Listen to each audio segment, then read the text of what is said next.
Walfadjri, la voix des sans-voix.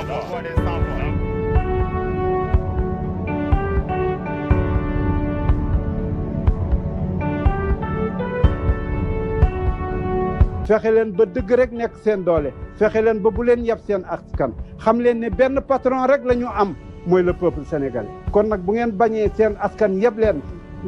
lépp lu ngeen fi amee billahi Sidy Lamine joxu leen ko wallahi Sidy Lamine joxu leen ko.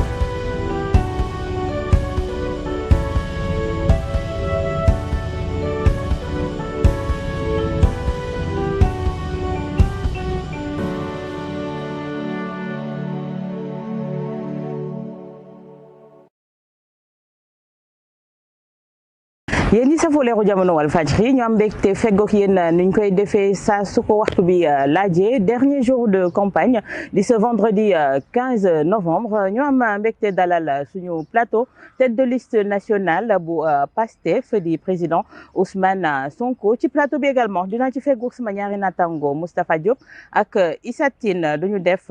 lu dul dalal ki nga xamante ne moom la askanu Sénégal di xaar ñëpp di ko xaar bëgg mu laaye ñu biir ci li nga xam ne électoral bi monsieur le président ñu ngi lay nuyu. ziar soxna voilà ñu door campagne bi 3 semaines de campagne tey di dernier virage bi ci 3 semaines yooyu naka nga ko dundee. waaw comme toutes les campagnes rek campagne moom defe naa léegi lu ñu miin la. parce que ci juróom-benni at yi weesu def nañu juróom-benni campagne. donc def nañu campagne bi mooy suñu ñetteel campagne législative daanaka xaaj bi campagne législative la 2017 la ñu door ak campagne législative defaat campagne présidentielle 2019. 2022 def nañu ñaari campagne bu législative ak bu local 2024 ñu def présidentielle ñëwaat def législative. kon lu ñu miin la léegi. oui campagne nag du yomb. defe naa léeg-léeg ñi toog seen kër di seetaan duñu comprendre peut-être jafe-jafe bi ne ci campagne dëgg mais ci 20 jours nga war a sillonner tout le Sénégal. d'ailleurs soo seetee candidat yi wër Sénégal lu néew la daanaka benn candidat jotul def les 46 départements. su ma juumul ñun ñoo ci ëppale te ñun 41 départements lañu def sur les 46 am na juróom yoo xam ne jotuñu faa jaar. kon lu xaw a jafe la ci wàllu temps. ci wàllu physique lu jafe la ci wàllu alal parce que du tànk ngay doxee di campagne ay oto la carburant la communication la fi nit ñi di tëdd la li ñuy lekk.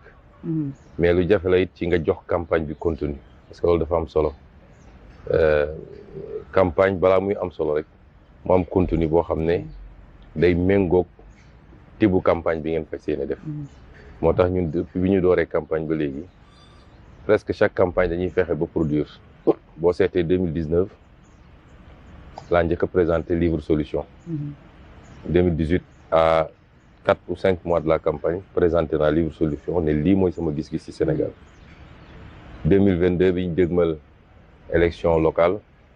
présenté naa livre mu bind maag Balla Moussa Fofana ci li nga xam ne mooy décentralisation suñu gis-gis. génne le programme de législature bi ñu defoon. présidentielle yi passé génn nañu programme bii nag li tax mu am solo mooy dafa fekk ñu nekk ci nguur gi. voilà programme bi ñu amoon. ñu opérationnaliser ko mooy bi ñuy ñëw da ngay am programme boo xam ne les grandes lignes ngay génne. parce que quand tu es dans l'opposition tu n'as pas accès aux données. oui doo am tous les paramètres mais mun nga gis génne les grandes orientations. et une fois que tu es au pouvoir tu as toutes les statistiques toutes les données toutes les informations ministère par ministère. ca ngay jël say xalaat méngale kook les données. loolu mooy phase opérationnalisation bi ñu def. ñu def ko ci juróom-benni weer génne document bi nga xam ne mooy vision 2050. master plan 2024. 2034 du moins et le plan d'action gouvernemental 2029. kon ñu teg ci 2 semaines defe naa war a dem campagne électorale donc ñun dañoo amoon matière bu mat sëkk. boo xam ne campagne bi à la limite ça tombait à pic. pour la phase vulgarisation de notre programme. D'accord. vulgarisation boobu xam naa ne dinañ ci gën a xuus ci biir waxtaan bi point par point mais Moustapha avant loolu ñu bàyyi la par rapport également ak fi nga xamante ne foofu la ñu jëm Assemblée nationale est-ce qu'il y a un programme spécifique wala doxalinu Assemblée nationale en tant que tel. Justement Assemblée nationale moom moo tax ñuy campagne xëy na bala may ñëw ci li ngeen namm su fekkee ne am ngeen majorité Assemblée dafa am benn seetlu bu ñuy gis ci sa campagne depuis quelques années en tout cas mooy les foules immenses yi nga xam ne moom ñoo lay topp de loin mën nañu constater ñun foule bi mais yow mi nga xam ne yow yaay nekk ak xale yi di leen gis tout le temps ban sentiment ngay am ak xale yi ngay gis ñuy topp sa cortège. waaw déjà qualification foule bi sax foule bi xale yi ñoo ci ëpp naam parce que ñoo am kattan physique bu ñu mën a toppee benn caravane sur 2 kilomètres 3 kilomètres 5 kilomètres di daw mais man li ma gën a impressionné ci foule bi mooy catégorie yëpp nga fay fekk régulièrement da ngay gis ma arrêté convoi bi parce que am na mag boo xam ne dox sax mënu ko taxaw ci bordure bi di jooy wala ma ne taxaw leen ma saafonte kii sàkku ñaan doog a continuer mais soo seetee ci foule bi jigéen ñi góor ñi démb rek maa ngi wax Déthié ma ne ko ma dafa mel ni xale yu jigéen ñi léegi ñoo ëpp condition physique xale yu góor yi parce que ñooy topp oto bi pendant des kilomètres di daw loolu dañ ciy dellu sant yàlla parce que chaque fois dama naan la ñu am ci politique du mérite soo amee mérite tam peut-être 10% la ci parce que nit daj na lu ñu dajul ci politique te yàlla mayu ko lii kon dañuy dellu sant yàlla bu baax muy benn ñaareel bi tit man pour man soññ la du doon lu ñuy ndamoo parce que loolu day andi bew mais responsabilité la war a induire mooy yaakaar bi nit ñi am ba tax ñu bàyyi seen yitte di daw sa gannaaw yow ban réponse ngay andi ci loolu ban comportement nga war a am ci liñ la dénk ba doo leen décevoir kenn mënul ne mun nga régler problème yëpp ci benn fan wala mun nga régler problème mu ñëpp mais li am solo mooy chaque jour les actes que tu poses sa diggante yow ak sa borom bi la bind mu leer la ni actes yi da nga ko poser de bonne foi pour njëriñu réew mi exclusivement sans autre calcul ni autre raisonnement bu ne ci gannaaw et quand je vois ces foules là quelquefois naa ñibbi sama kër ba toog day raisonner encore et je me dis j'ai une grande responsabilité nous avons nous dans Pastef une très grande responsabilité parce que ñi ñuy topp ñun gënuñu leen jàpp naa ni sax ñoom ñoo ñu gën fuuf mais yaakaar bi ñu am ci ñun te joxuñu leen lem menacé wuñu leen te ba ñuy door il y a 10 ans daanaka kenn xamuñu woon kon loolu responsabilité bu rëy a rëy la à la limite dama koy jox une dimension spirituelle parce que nag diina moo ñu jàngal ni dépôt mooy ñi la wóolu ba am luñ la dénk loolu looy layoo la ak borom bi kon à la limite man pour man sas la peut-être ku xamul dëgg di nga fëgg sa dënn du ma moroomu gars yi gis nga mais man c'est le truc tout à fait contraire je me dis lii lépp dinaa ko lay ak borom bi parce que kenn ku ne ci ñoom bu dee trahir naa la toog naa dans l'intimité de mon bureau waroon def loo xam ne njëriñu réew mi la ma def safaan bi ngir sama intérêt wala ngir leneen loolu dinaa ko lay ak sama borom et ça c'est un poids boo ko booleeg fi ñu jaar yëpp ak ni Sénégalais porté combat bay bakkan rot ci bakkan du lu tuuti mais gëm projet bi ba tax nit génn bakkanam rot ci loolu ñun su doon de manière générale aucun politicien n'a le droit de trahir sa nation mais ñun da nga koy multiplier par 10 ñi ci jàpp ci ay kaso te ñu ànd ak seen dignité gën a am détermination en étant dans les prisons ñi ci seen liggéey yàqu ñi ci am ay blessures graves c'est pourquoi dafa am dimension bu am ci suñu projet je ne dis pas que c'est une dimension messianique on n'a jamais revendiqué ça mais c'est une dimension spirituelle loxo yàlla ngi man dama gëm ni réew pour nga defar ko dëgg il faut mu am dimension boobu mooy nga gëm ni du yow dong du yow ak askan wi dong mais responsabilité bi dépassé na foofu et ça nga koy ressasser chaque fois di ko fàttaliku parce que nit dafa gaaw a fàtte te pouvoir moo doy waar boo xasee beeg si pouvoir ba gars yi gaaw essayer la wër mën na induire rapidement des changements mais li lay permettre toujours que tu restes constant mooy nga rappeler wu ton serment c'était quoi pourquoi tu t'es engagé ak lan nga waxanteeg Sénégalais yi ba tax ñu teg la fi ñu la teg ak di la topp ni ñu lay toppee te muy lu néew lu ñu mës a gis Sénégal et ça c'est extrêmement important à mon avis. D'accord. Avant d'en venir à l'Assemblée donc on va laisser le soin à Issa bu fekkee ne par rapport également à cette campagne électorale là. ci côté campagne bi dañ ci gis ay violence yoo xam ne am na ci sax 81 personnes yoo xam ne yóbbu nañ leen ci kaso démb lañ leen placé sous mandat de dépôt ñu war leen a àtte le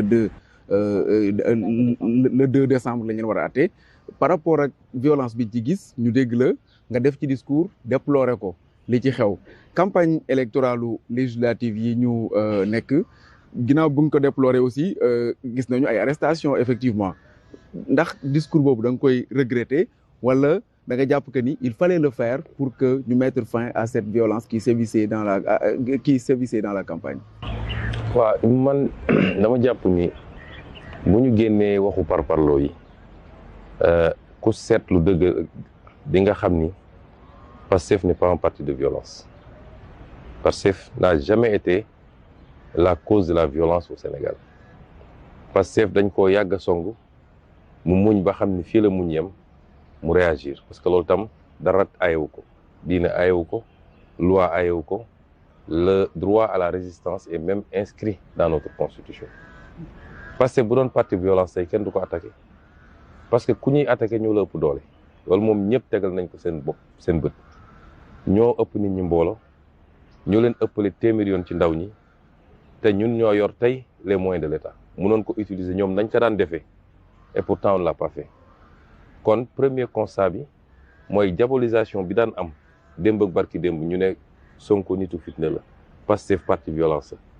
li am ren fi mu toll nii Pastef yor doole ji yëpp doole nguur comme doole mbedd mi te jógul dal ci kaw kenn ba ñuy dal ci kawam kon ñu war a xam ni Pastef parti jàmm la bu ñëpp defoon ni Pastef def naa campagne doom problème bañ nañ ba ñun bi ñuy dugg campagne dama ne on va faire une campagne thématique comme on l'a toujours fait xastewu ma xulóowu ma aw ma jot boobu dama am programme man te nous sommes les seuls à avoir fait une campagne ci programme gisoo beneen programme bu ñu la présenté ñaareel bi toujours ci constat yi mooy changement am na ci réew mi parce que man tey maay premier ministre du Sénégal bu ma neexoon damay jël sama téléphone ma woo le ministre de l'Intérieur ne ko defal nii dina ko defee noonu mais bi ñu duggee ci campagne bi laa ne je suis candidat tête de liste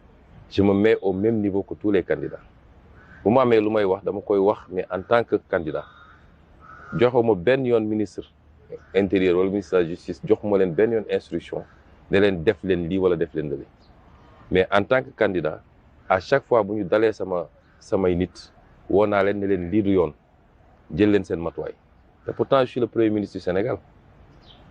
loolu liñ ci bëgg a wone mooy nguur bu ñu la ko joxee da ngay xam li nga moom ak li ñu la dénk nguur doo ko instrumentaliser pour dal ci kaw nit ñi yàlla xam na ni li ma mën a am ci information ak yeneen mun koo utiliser ci tel ou tel sens amul kenn koo xam ne tey ci géewu politique bi am na ko mais je ne l'ai jamais fait et il est important que ñu restaurer l'État dans sa dignité ñu xam ni l'État c'est un outil bu ñuy teg ci loxo nit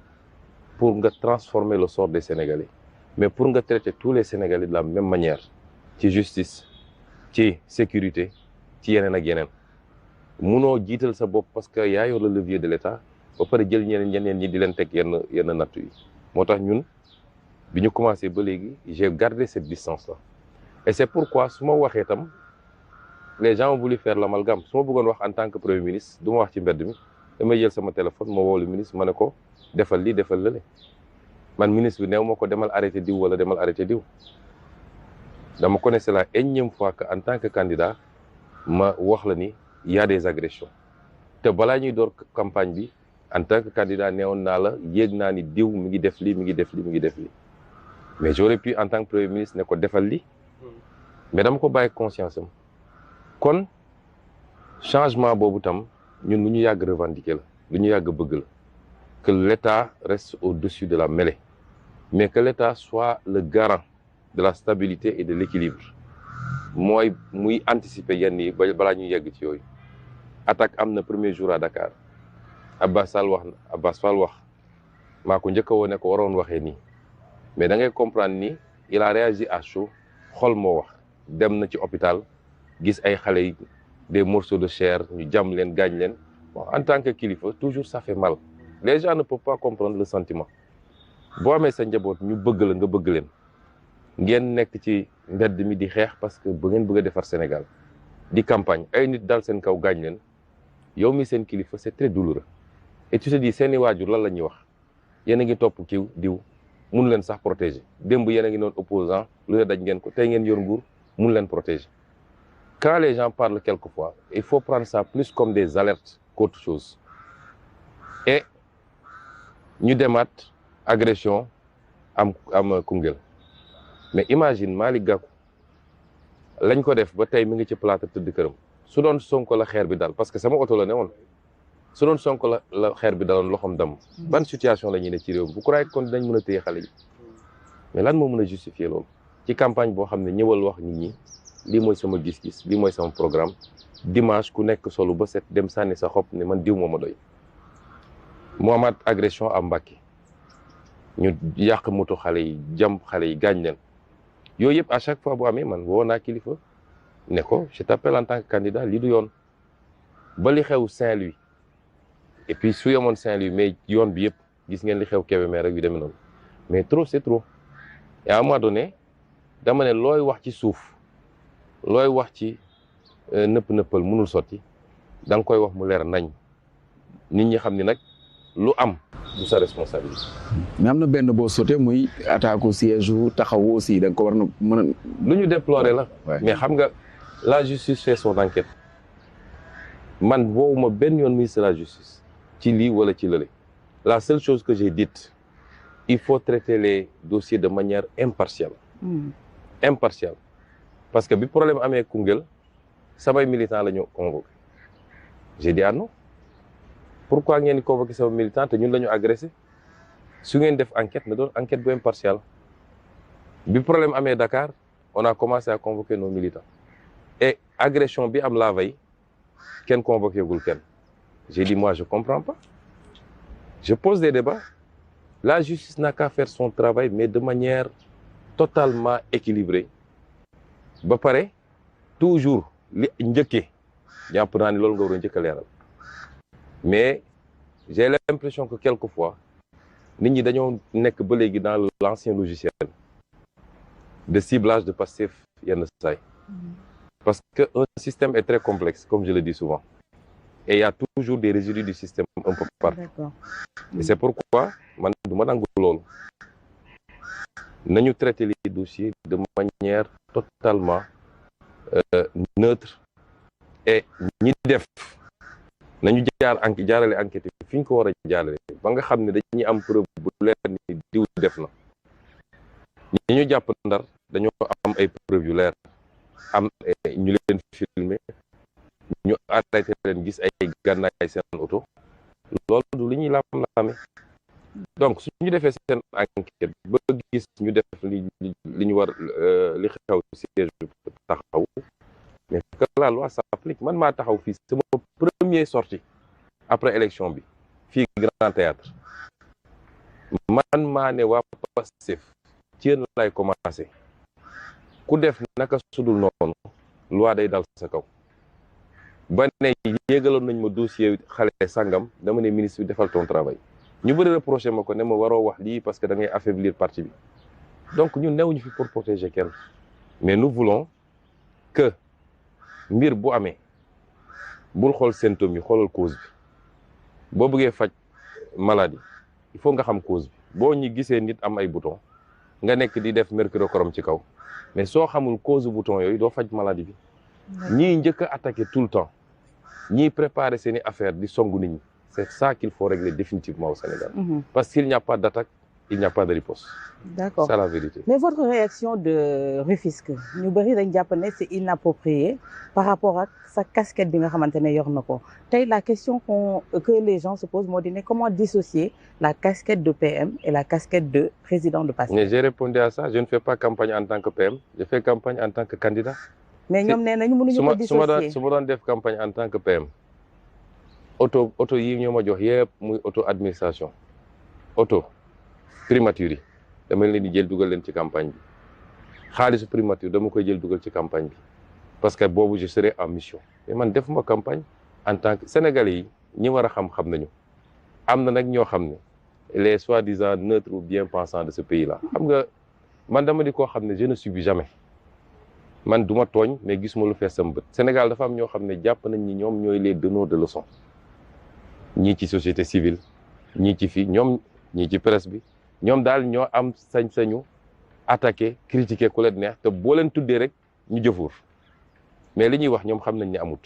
xam nañu Ousmane Sonko quand il fait une campagne bi campagne bi commencé ba léegi teguma sama tànk primature je suis actuellement président d'un parti tête de liste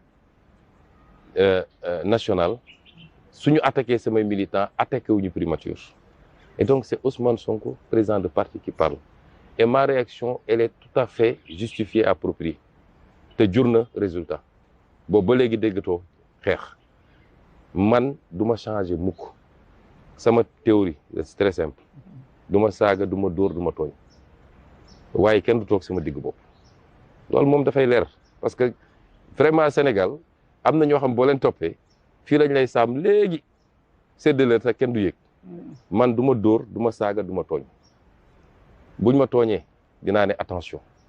mais bu la nee jéggi dayoo nag je me défends loolu bi Ousmane Sonko bi ko doon wax opposition moo ko wax tey ak fu munti nekk te moo koy wax ëllëg ça c'est une diine moo ko jàngale suñu constitution wax na ko suñu aada nangu na ko nit doo yaafus toog ñu lay dóor di la duma di la saaga di la loolu kenn sant ko kenn. mais avant Moustapha ngay ñëw ci wax jooju si li muy wax Tëngéej après tontuwaat ci nit ñi dañu sentir ne y a benn malaise bu am digganteeg yow ak le président Diomaye qu'en est-il? y a aucun malaise xam nga président Diomaye du ma ko xam fii tey xam nga ndax lan. mun nañu interview bu am ñu ne Sonko ak Diomaye malaise si y a aucun problème entre président Diomaye et moi. Même pas de divergence de point de vue. Il y a aucun problème. Il est le président de la République. Je suis son premier ministre qui l'a nommé lui-même. Quand je suis candidat, j'interpelle l'État. Ne ko lii da nga ko war a def. lii yoon la. C'est le candidat qui parle. Mais on n'a pas de problème. On se parle tous les jours. On se rencontre. musuma xalaat ni mus na am relation yu huilé nii entre un premier ministre et un président de la République. Je suis tout le temps au palais ñooy yendu ñooy fanaan ñooy waxtaan ñooy discuter. Il me fait l'honneur de me consulter sur, je ne dis pas sur tout, mais sur énormément de dossiers. Donc il n'y a pas de problème. D'accord. Moustapha, on va avancer. Alors très bien dem Assemblée nationale déjà ñi ngi doon wax sax ci campagne bi fuul yi lay topp et tout est-ce que dafa tekki ne da ngay espérer am na ñuy wax score soviétique je n'irai pas jusque là mais ban score nga espérer pour sa parti bi nga jiite ci assemblée bi ñu jëm. non xam nga nit doo dem ci xare naan maa ngi ñàkki ñun ba ñuy commencé sax en 2017 nga xam ne kenn xamuñu dañ doon wax jox leen ñu majorité assemblée nationale. donc dafa am loo xam ne da nga koy wax parce que il faut nga convaincre Sénégalais à voter massivement pour. mais je ne peux pas préjuger. fi ñu toll nii ni ñun on aura tant de députés wala tant de députés loolu yàlla rek ko xam la ñu bëgg ñun mooy la am de maximum de députés possible moo tax dans la campagne ni ñi naan 150 députés ñi naan 155 députés ñi naan on prend 100% mais loolu ci campagne bi la bokk mais ce qui est constant c'est que am naa njort bu wér ni on aura une forte majorité à l'Assemblée nationale inchallah loolu moom am naa ko la ca des nag bàyyi nañ une forte majorité à l'Assemblée nationale ci dans un contexte boo xam ne bi ngeen jëlee pouvoir beeg léegi 6-7 mois lay toll lancer la vision Sénégal 2050 assemblée nationale boobu lan la tekki am fa majorité ci li ngeen bugg a def. assemblée nationale dañ ko musul jox gëddëm dëgg bi muy nekk assemblée nationale ba léegi parce que après les événements de 62 diggante Mamadou Dia ak Senghor parce que xam nga jamono jooju régime bi ñu amoon du woon régime bi et donc le président du conseil daanaka moo yoroon nguur gi dëgg-dëgg ci la ñu jël après inspiré wu de la constitution de la 5e République en France daal di génne un régime boo xam ne ñii nee nañ c'est un régime semi-présidentiel ñii ne semi-parlementaire en tout cas c'est un régime plus ou moins hybride dans ce genre de régime nag l'Assemblée nationale mooy xolu vie démocratique bi parce que fa la débat démocratique di exprimer wu tous les jours en réalité et c'est pourquoi di nga ma may rek sur la base de la constitution mu wax la lenn rek ci solos assemblée nationale et pourquoi à partir de assemblée bi Sénégal dañu découvrir beneen xeetu assemblée ça vous me le donnez rek j'ai amené ma constitution pour pouvoir génne jukki boo jëlee à partir de article 67 de la constitution bi nga xam ne moo wax les rapports entre le pouvoir exécutif et le pouvoir législatif mais en réalité lépp dafa dellu ci pouvoir législatif parce que c'est le pouvoir législatif qui contrôle le pouvoir exécutif et non le contraire pouvoir législatif mooy boo xam ne ñëpp dañuy dépendre ci moom te moom dépendrul ci benn mooy voter les lois donc boo jëlee loolu daf la ne l'Assemblée nationale la loi est votée par l'Assemblée nationale mooy loi bu mu munti doon Assemblée nationale moo ko voté justice du voter loi da koy appliquer exécutif du voter loi da koy appliquer mais Assemblée nationale moom dong mooy voter loi initiative de la loi nag mun na ko partager da koy partager ak président exécutif mais vote bi amul feneen fu ñuy voter loi fu dul Assemblée nationale mu ne la nag loi boobu ñu wax moom mooy fixer un certain nombre de règles notamment les droits civiques et les garanties fondamentales accordées aux citoyens pour l'exercice des libertés publiques les sujétions imposées par la défense nationale aux citoyens en leur personne et en leurs biens mooy lépp li nga xam ne mooy liberté yi ak droit yi droit démocratique dem beeg dikk bi lan nga sañ lan nga sañul ak li nga xam ne moo jëm ci défense nationale lan mooy relu diggante citoyen bi ak défense nationale Assemblée nationale moo koy wote ñu ne le statut de l'opposition parce que article 58 dafa ne rek opposition bi am na statut mais Assemblée nationale mooy voter loi buy wax lan mooy statut de l'opposition xam nga ba léegi amagul moo tax mbir mi jaxasoo ku nekk naan maay chef de l'opposition ak ku ne di woote fii mais Assemblée nationale moo ko war a wote ñu ne la nationalité coowal nationalité bëri na temps yi la nationalité kan moo mun a nekk sénégalais kan moo ko mun a nekk ak naka nga koy nekkee loolu Assemblée nationale moo koy wote te majorité Assemblée nationale moo koy wote du benn député buy dem assemblée wala yu demee noonu mais ñi yor majorité assemblée ñoom rek ñoo mun a yëkkati seen baaraam jàllale loi et l'État et la capacité des personnes lépp lu jëm ci capacité régime matrimoniaux takk sëy fase ak yu demee noonu ba ci sax succession et libéralité ndono yeeg ñoom seen loolu Assemblée nationale moo koy fixé ñu ne la détermination des crimes et des délits ainsi que les peines qui leur sont applicables tey bu ma toogoon ba si yàgg ne ku sol yére bu bleu su ma bëggoon ne ku sol yére bu bleu délit la ci réew mi pour soxna si mun a kii Assemblée nationale moo koy wote amul keneen justice du moom mooy déterminer les peines et les délits moom da koy appliquer rek Assemblée nationale lu ko neex suba mu ne lii peine la délit la te kenn mënu ci dara à moins que mu voter loi un certain nombre de députés wala le président de la République saisir conseil constitutionnel loi bi am na problème diggante ma constitution mais lu ko mooy moom rek moo ko mën alors les crimes et les délits et les peines qui leur sont applicables suñ ne woon tey suñu bëggoon ne tey sàcc ñu ne 3 mois à 1 an Assemblée nationale su ko neexee mu ne léegi sàcc def naa ko 10 ans am na sañ-sañ bi moom mooy déterminer les peines procédure pénale l'amnistie mooy coowal loi d'amnistie bi ñu ne bu ñu ñëwee dinañ ko fi dindi la création de nouveaux ordres de juridiction moo tax ma ne ñëpp dañoo dépendre ci moom te moom dépendre moom mooy fan la tribunal war a nekk ak naka la ñuy organiser les tribunaux est-ce que dañuy delloo ci conseil d'État est-ce que dañuy bàyyi cour suprême est-ce que dañuy dem cour constitutionnelle wala est-ce que loolu Assemblée nationale moo koy voté alors ensuite le statut des magistrats yi seen statut Assemblée nationale moo koy voté lépp lu jëm ci l'impôt assiette bi mooy lan la ñu war a imposer taux bi à quel taux lañ koy imposer modalité de recouvrement et d'imposition xam naa ni yéen waa presse xam ngeen tuuti affaire u l'impôt léegi loolu yëpp assemblée nationale moo koy voté su bugg assemblée nationale neexoon tey mu ne presse bi defal naa ko régime fiscal dérogatoire pour telle et telle raison loolu assemblée moo koy def. Ensuite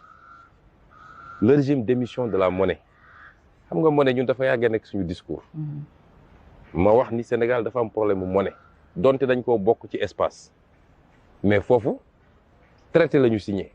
bu ñu booleeg ñeneen ñi mais traité yi c'est l'Assemblée nationale qui les ratifie et les traités ont une valeur infraconstitutionnelle. li may wax xam nga bien sûr. Alors ensuite régime électoral de l'Assemblée nationale et des assemblées locales nu ñuy voter pour élire les maires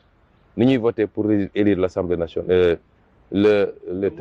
mode d'élection yi ba ci président de la République sax donte fii waxuñu ko parce que le code électoral code la loi la Assemblée nationale moo koy voter les garanties fondamentales accordées aux fonctionnaires civils et militaires Assemblée moo koy voter la nationalisation d'entreprises et les transferts de propriété d'entreprises du secteur public au secteur privé Assemblée moo koy voter c'est la loi mooy déterminer les principes fondamentaux de l'organisation générale de la défense nationale suñu défense nationale bi les gens disent c'est une prérogative exclusive du président de la République c'est pas une prérogative exclusive du président de la République le président de la République moom mooy nommé aux fonctions militaires mais même pour faire la guerre le président de la République ne peut pas engager la guerre su dul Assemblée nationale autorisé na ko kon c'est une prérogative partagée président mooy doxal au jour le jour mais les principes fondamentaux c'est l'Assemblée qui les fixe et pour faire la guerre il faut que l'Assemblée nationale autorise ñu ne ensuite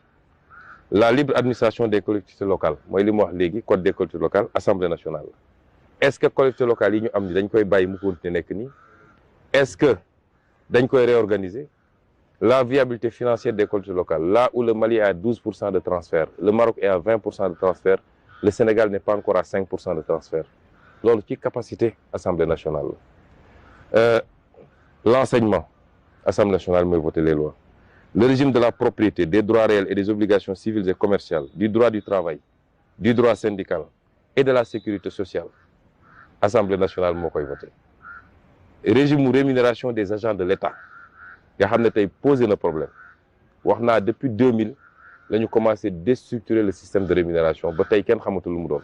moo tax mënoo am stabilité syndicale dans ce pays c'est l'Assemblée nationale la loi de finances nga xam ne koppar gi ñu am fan lañ koy dugal lan mooy dem ci njàng mi lan mooy dem ci paj mi lan mooy dem ci financement presse bi lan mooy dem ci infrastructure yi etc. Assemblée nationale mooy dispatché le gouvernement dépose un document mais Assemblée nationale moo koy voté bu dee moom niñ ko bëgg a doxalee doy ko mu ne j'ai un problème te Assemblée nationale bu doxoon ni mu war a dox du ñu am problème bii ñu am ci dette bi. Ah oui. naka la ñu mën a naxee Assemblée nationale muy voter des lois de règlement et des lois de finances rectificatives ñu ne ko bor bi mu nga ca 74%. ndekete bor ba jamono jooju ma nga ca 84%. ça veut dire que am na lu manqué te loolu bokk na ci réforme ñu war def ci assemblée. il y a une asymétrie man j'ai été député il y a une asymétrie extrêmement profonde entre pouvoir exécutif bi un président de la République et un chef de gouvernement nga yor toute l'administration nga xam ne loo soxla am nga waxuma la une équipe mais des équipes pour le faire. nga dem assemblée nationale député bi amul sax assistant parlementaire moom dong man suñu daan dem loi de finances war a voter la loi de finances mais problème la parce que man kese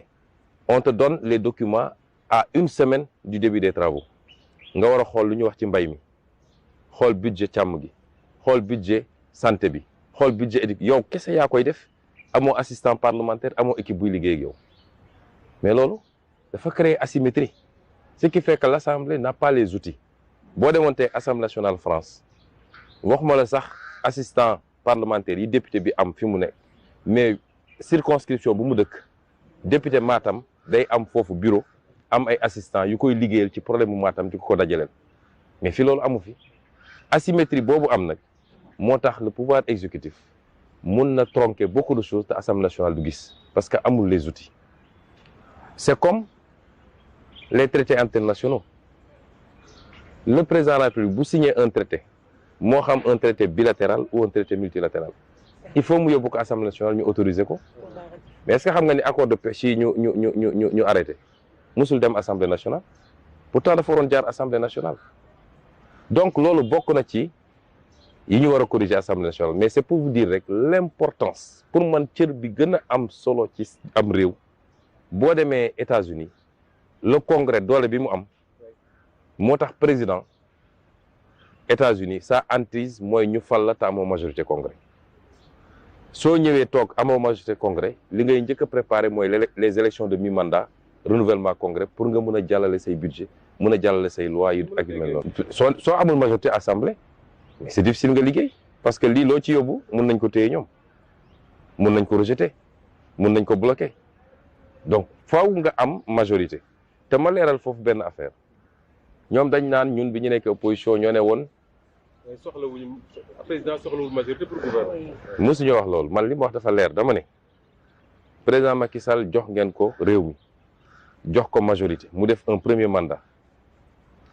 ñu ñëwaat ngeen joxaat ko majorité ñu war a demaat troisième liste mais ci diggante bi yéen ñëpp gis ngeen ay dérive am dérive budgétaire am na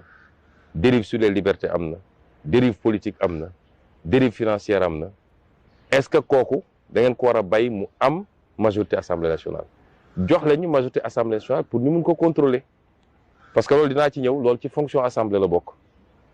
su ñëwee andi lu baax dinaa wax xale yi ñu génne yenn sama vidéo yi bu ñëwee andi lu baax ñu ànd ak moom voté ko bu àndee loo xam ne nag du baaxul ci réew mi ñu ne ko lii duñ ko voté parce que baaxul ci réew mi mais ute naag ñu naan su ngeen ñu joxee majorité avion dootul naaw ci réew mi salaire kenn dootu ko fay kon ñun dañoo bokk la c'est-à-dire niveau yi moo bokkul ngeen jéggal ma waxuma ko avec arrogance mais gars yi léeg-léeg ñi ci am xam-xam yàlla daf leen nattu jot nañoo jaar toujours ma ne ñàkkuñu woon xam-xam waaye kàccoor gi dafa bëri woon waaye ñeneen ñi nekk fii mbër xam-xam gi bëriwul njàng mi soriwul moo tax kenn ci ñoom du wax programme. mais yaa ngi joxe sànq exemple États-Unis dañ fay gis aussi au même moment ñoom ñu jël waa congrès bi si boppam des fois ay impeachment mas na fa am des fois aussi président yóbbu fa ay projet ñu rejeté ko au même moment fii Sénégal duñ fi faral di gis loolu souvent député yi xëy na ñu baal ma mais dañuy affilié wu à un parti wala une coalition bu nga xam ne bu leen fa yóbbuwee tey député wu Pastef par exemple mën na toog lu Ousmane Sonko bëgg ak le président Bassirou Diomaye Faye ñu di ko defal wala waa opposition bi par exemple xëy na duñ leen mën a citer ndax tooguñu fi ñoom it lu opposition bëgg ñu di leen ko fa jéem a defal loolu yan changement ngañ ci promettre parce que loolu mooy tiital ñu bari ci assemblée que ni député yi li ñuy bëgg la ñuy def ñee aussi li ñu bëgg la ñuy def. mais d'abord assemblée nationale congrès ak États-Unis ñaare bu blocage amee rek mooy majorité congrès bi bokkul ak majorité président bi benn te ñoom ils parviennent toujours à trouver un compromis chaque fois su loolu amee da ngay dem ba ñu ne boo moytul dinañu dem vers le clash budgétaire mais à la dernière minute parce que c'est des patriotes américains loo ci munti dégg ils parviennent à trouver un accord muy benn. deuxièmement Pastef dafa di parti buute gars yi c'est pourquoi léeg-léeg yenn saa yi nit ñi dañuy étonné sax yenn yi bu amee mais ñun suñu amee contradiction dañ koy wax ñun duñu parti boo xam ne ay guru ñoo fi nekk loolu amul mais suñu d'accord dañ naan d'accorduñu suñu biir mun nañ ko wax suñu biir mooy li gën mais bu am na fu muy egg mun nañ génn wax ko parti bu am démocratie la dama ne xale yi dañ ne nu mu tuuti nañ fi toog 50 ans ba leen bu ngeen bëggee ñu toog fi 50 ans xam ngeen naka la war a doon ñu ne ma il faut que Pastef soit l'opposition de Pastef mooy Pastef di waxante dëgg suñu biir député yi nekk assemblée nationale président Diomaye lu mu andi mu dem dans le sens du projet qu'on a présenté au Sénégalais tout de suite on vote mais bis bu buggee jàdd dañ naan lii duñ ko voté parce que baaxul ci réew mi parce que kenn ku ne nag sa responsabilité c'est pas par rapport à Ousmane Sonko ou par rapport à Diomaye c'est par rapport ak suñu borom c'est par rapport au peuple sénégalais quand on dit que la souveraineté appartient au peuple loolu dañoo transposer constitution boo xam ne fañ ko jëlee ñoom amuñu gëm-gëm yi ñu am mais en réalité li ñu am na proverbe latin bu naan la voix du peuple et la voix de Dieu mais c'est pas tellement ça mais li ñu bëgg a wax foofu rek mooy responsabilité bi nga am vis-à-vis du peuple moo la lié directement moo lié sa responsabilité vis-à-vis de Dieu moo tax soo bëggee askan wi di la naw dans la durée mooy bul musa soppiku ci li tax askan bi bëggoon la bul musa nekk dans la complaisance wala dans le clanisme man de Ousmane Sonko président Diomaye mooy président moom la Sénégalais fal ak lu ma ci doon it moom yàlla mu tudd ni mooy doon président mais lu ma d'accordul ak moom te wax na ko publiquement dama ko naan sëñ bi d'accord ma ak yow te moom noonu la ñuy doxee nekk naa président parti pendant des années saa yu d'accordul danaan lii d'accord ma ci du lu ñuy laam-laamee du lu ñuy trip parce que c'est pas une histoire de personne kon Assemblée nationale bi moo war a doon le véritable gardien du projet en réalité moo war a doon l'organe de veille sur le projet pas seulement en votant des lois qu'on lui amène parce que loi dafa am projet de loi am proposition de loi Assemblée nationale dafa war a travailler sur des propositions de loi là où l'exécutif est lent ou là où l'exécutif est hésitant l'Assemblée nationale bu dee jàpp na lii ci projet bi la te dafa baax dafa war a jël l'initiative de la loi d'accord donc loolu jeexalaguma de non dama la bëggoon Assemblée nationale par rapport ak assemblée bi xam nga da nga soulever manquement yu bëri li nga xamante ne moom moo plombé réellement notre assemblée nationale te mu am solo lool tey jii 14e législature nit ñi amoon nañ ci yaakaar tey ñu jëm ci 15e législature nga soulever manquement yi ñu xam ne am nga ci compréhension mais est-ce que mën nañu am yaakaar ne 15e législature bi dina impulser changement bi nga xamante ne moom la ñuy xaar 15e législature bi dina doon une législature boo xam ne ci la Sénégalais yi di bëgg assemblée man loolu laa gëm te assemblée tax ma ne moom la ñëpp soxla te soxlawul kenn mooy assemblée day autogénérer les règles qui l'organisent moom rek a ko mën assemblée mooy générer les règles qui organisent tout le reste mais assemblée mooy autogénérer ses propres règles avec uniquement le contrôle du Conseil constitutionnel par rapport à la Constitution au respect de la Constitution donc assemblée bi réforme yi ma wax yëpp moom mun na ko def defaraat boppam dooleel boppam jox boppam outils yi mu war a avec du benchmarking xool les meilleures assemblées du monde comment ça fonctionne jox boppam doole bu koy permettre mu def liggéey bi mu war a def pour que li Montesquieu doon wax pour que le pouvoir contrôle le pouvoir pour que le pouvoir arrête le pouvoir mais pour que le pouvoir complète également le pouvoir parce que c'est pas de l'antagonisme c'est pas de l'opposition béate comme ça non non déedéet surtout nag bu dee yàlla may na ngeen bokk même projet politique bi mais assemblée boobu wax naa ni mooy wax les lois de finances les lois de programme ma tënk foofu rek mu gaaw moom assemblée bi toujours état de siège yi ñuy wax nii président mooy jël décret mais assemblée nationale mooy valider a posteriori lu mu ci def yëpp lu mu ci jël et 12 jours la maximum mais pour ñu projet ko il faut que assemblée nationale vote une loi pour projet ko donc loolu tam am na ci solo wax naa léegi ne la déclaration de guerre est autorisée par l'Assemblée nationale président mënu jóg rek ne maa ngi dem songi diw wala diw Assemblée nationale ba léegi ci ay prérogatives am moom moo mun a habiliter le président de la République à prendre des mesures qui sont du domaine de la loi le président ne peut pas le faire dama tëb yu bëri nag pour gàttal le premier ministre et les autres membres du gouvernement peuvent être entendus à tout moment par l'Assemblée nationale xam nga loolu ci mooy l'action de contrôle du gouvernement à tout moment l'Assemblée peut demander au premier ministre aux autres ministres ñu ngi wax dossier Petro-Tim ñëwal assemblée ñu leeral affaire bi jox leen ñu documents yi ba pare ñëwal débat public caméra yi taxaw sénégalais yëpp mën a déglu mais loolu mooy relever le niveau de conscience politique et étatique des citoyens ba nit ñi xam comment fonctionne l'État ça c'est un rôle extrêmement important. Mais est-ce que le profil des députés aussi mënul déterminer quelle assemblée on aura?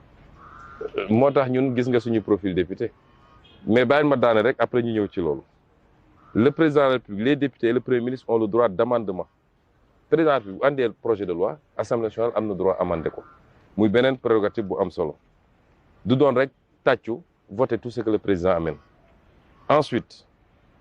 les députés peuvent poser au premier ministre et aux autres membres du gouvernement qui sont tenus d'y répondre des questions écrites ils ont le même droit pour les questions orales, ils ont le même droit pour les questions d'actualité loolu am solo la ci réew mi te suñ ko doxalee dañ ko war a doxalee ma ne la moo tax ma ne xolu démocratie mooy assemblée parce que tous les jours en tout cas tant que la session est ouverte war nañu mun a am lépp lu yite Sénégalais yi ñu convoqué ministre wala premier ministre mu ñëw assemblée nationale wax ci député yi posé ko question Sénégalais yi xam lu xew et loolu bu amee désinformation day wàññeeku ku xëy bind lu la neex parce que nit ñi suñu amul information dañ koy créer mais quand le débat est là permanent ouvert désinformation dina wàññeeku ci réew mi ah amuñu sañ-sañ déggoo ma ne la constitution moo ne ils sont tenus ministre amul sañ-sañ ñu ne ko convoqué nañ la assemblée nationale pour nga ñëw wax ñu la jëm ci problème bi am secteur sangam nga ne du ma dem à moins que mu am ngànt boo xam ne peut-être ci yaramam la wala newul ci réew mi ensuite question de confiance le premier ministre peut déposer une question de confiance à l'Assemblée nationale buñ ko woteelul lool dafa war a déposer sa démission motion de censure déggoon ngeen ko fi Assemblée nationale am na sañ-sañu déposer motion de censure mooy gouvernement bu jengee ba jeng ñu am ay motifs valables yu wane ni gouvernement bi matatul liñ ko doye woon Assemblée nationale mun na ko daaneel muy beneen affaire l'Assemblée nationale peut engager le premier ministre après délibération du Conseil des ministres peut engager la responsabilité du gouvernement devant l'Assemblée nationale loolu tam lu am solo ci démocratie et enfin wax naa leen léegi ratification des traités c'est l'Assemblée nationale mais la haute cour de justice Assemblée nationale la parce que dañu jàpp ni fonction ministérielle fonction premier ministre ak fonction président de la République cër yu kawe la mënuñu leen juger par les voies ordinaires waaye it mënuñu leen bàyyi ñu def lu leen neex sous prétexte que parce que les ministres et même le président de la République ils n'ont pas d'immunité Assemblée nationale comme ni ko député bi amee non amuñu immunité xam nga lu ñu am dañu am privilège juridictionnel ñu ne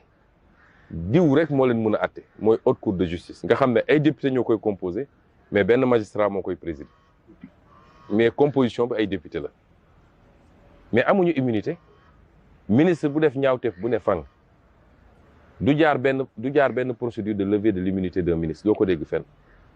mais haute cour de justice kese moo ko mën a juger or ñun xam nañ ne nag ministre yi fi def lu la kasudul noonu bëri na faw rek dès l'ouverture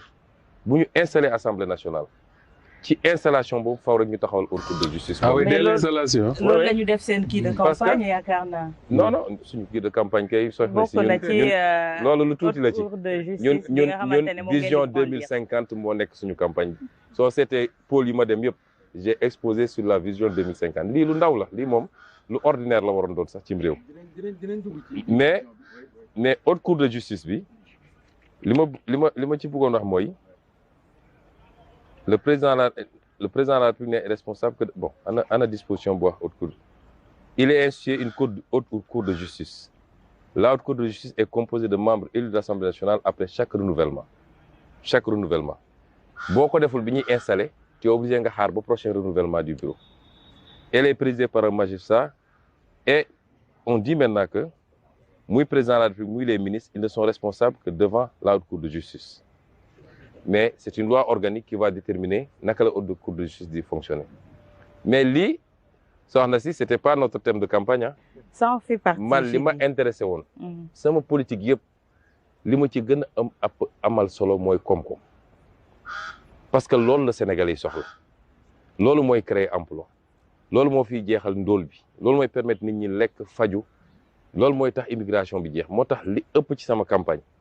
maa ngi ko bâtir ci koom-koom ci mbay mi. ci càmm gi ci industrie yi ci mine yi ci pétrole bi ci gaz bi te société bi ma duggee ci politique ba léegi loolu laa ëpp li may wax kon yii moom nu mu tudd c'est accessoire la mais am na solo aussi. mais haute cour de justice bi bokk na ci li nga xamante ne tey mooy demande sociale bi li askan wi gën a laajte yaakaar naa ne foo leen dem également même soo leen ko brandirul yéen responsable yi les autres dinañ ko brandir laaj leen fan ngeen ci toll ci haute cour de justice boobu moom moo ñu indi Moustapha ñu ñëw ci réduction des comptes. bu ngeen ma ko mënoon bëggoon naa ñu dugg ci ay xëy na projet yoo xam ne am ngeen ko ndax bu ñu gisee campagne législative dañuy soxla xam ñii buñ demee réellement lan moo nekk la base luñ fa bëgg a def lu ci bëree bëri xëy na ñi ngi déglu souvent ci discours campagne yeeg yooyu noonu di xool ba xam yan loi la nit ñi bëgg a indi yan proposition yooyu noonu mais xëy na day xaw a absent de trop ci seen politique bi par rapport ak campagne bi ñu génn yéen lan mooy principal kii yoo xam ne rek xëy na ay principaux projets yoo xam ne am ngeen ko bu ngeen ñëwee à l'Assemblée nationale pour voter ko foofu noonu pour askanu Sénégal bu ngeen ci mënee citer quelque. sëñ bi li ñu war a voter bu ñu demee Assemblée nationale bëri na bëriwaay boo xam ne commencé ko par budget bi budget 2025 bi il faut que ñu aligner ko ci projet vision 2050 mais surtout ci première phase bi muy première phase quinquennale bi ak première année bi parce que jusqu'à présent nous continuons à appliquer le budget bi fi Macky Sall bàyyi parce que yoruñu woon majorité Assemblée nationale mënuñu dugal loi de finances rectificative te dina jafe sax ñu dugal ko ci at bi parce que toute la question mooy est-ce que dinañu am temps ak recul bu ñu voté budget bi cette année 17 novembre nga def élection yi balaa résultat définitif yi di génn. oui on sera presque en décembre. xaw ma parce que ça dépend de la justice mais nu ñu accéléré damay njort ni dinañ dugg décembre nga war a nag jàpp date installer l'Assemblée nationale élire le président ñu élire le bureau doog a dem nag ci mettre en place les commissions bi demee noonu loolu boo moytul mun na jël temps balaa ngay pare loolu nag ba naan maa ngi jëm nag ci examiner le budget war a voter le budget peut-être marathon budgétaire lañ doon yàgg a wax mais bii pas il faut mu doon 100 mètres budgétaires mënul doon marathon. il faut mu gaaw ñu xool yan étape ci marathon budgétaire parce que man yàgg naa wax Assemblée nationale que bëri na ay étapes yoo xam ne mënul nañ ko compresser. ñu xool yan étape la ñu mën a compresser accélérer les trucs ba au plus tard le 31 décembre ñu voter le nouveau budget mais en attendant jusqu'au 31 décembre on est c'est-à-dire pour 2024 on a été obligé de continuer à appliquer le budget de Macky Sall même réajustement yi ñu def mënuñu def loi de finances rectificative ci loi de règlement bi en 2025 peut-être dañ koy intégrer moo tax am na beneen débat sax bu gën a xóot boo xam ne man chaque fois damay xalaat ne période bi ñuy def élection présidentielle au Sénégal baaxul société américaine yi ñoom ils votent au mois de novembre le 2 ou le 3 janvier xaw ma le président et diggante boobu les deux équipes se réunissent commencent à liggéey sur les grands dossiers et cetera mais tu fais une élection au mois de février bu deuxième tour amee bu mu amul le président de la République prend fonction au début du mois d'avril balaa muy installer ses équipes ba mun a jël en main l'État ba matul perte na 6 mois 7 mois c'est sûr et il n'a pas la majorité à l'Assemblée pour doxal pour man il faut ñu xoolaat le calendrier électoral Côte d'Ivoire novembre la ñuy voté États-Unis novembre la ñuy voté mais il faut ñu xoolaat calendrier ba nga xam ne nit ñi au début de l'année au moins suñuy perte 2 ou 3 mois ils ne vont pas être obligés d'appliquer l'année qui vient ensuite ñu xool nu ñuy gérer le calendrier des élections entre les législatives et l'élection présidentielle pour man yooyu foog rek mu bokk ci xalaat bi ñu koy xalaatee donc le budget c'est l'élément le plus important parce que le budget 2025 va déterminer la réussite du projet budget 2025 bi suñu réussir un bon alignement génne les vraies priorités aligner budget bi par rapport à ça réorienter les crédits le reste peut aller vite muy benn ñaareel bi mooy lépp lu jëm ci les grands xam nga suñu nee les pôles 8 pôles yooyu c'est pas des entités administratives dañu dajale ay régions am na yoo xam ne benn région la Dakar benn région la Thiès benn région la am na yoo xam ne ñaari région la lu mel ni Louga Diourbel Matam jël une partie de l'autre ensuite nga wàcc truc mais am na ñoo xam ne ñett la lu mel ni Kaffrine Kaolack ak Fatick lu mel ni Ziguinchor Sédhiou Kolda et cetera mais yooyu c'est pas des entités administratives dañu xool homogénéité bi région yi am par rapport à des réalités socioculturelles mais également par rapport à un potentiel économique bu ñu niroo loolu nag il va falloir ñu accompagner ko par une série de lois ci gestion pôle yooyu ça me semble extrêmement important également. Les réformes yi nga xam ne président lancé na ko par exemple réforme de la justice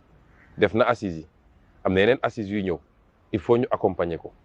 Il faut que ñu am des lois sur le patriotisme économique parce que c'est important que ñu créer les conditions de capter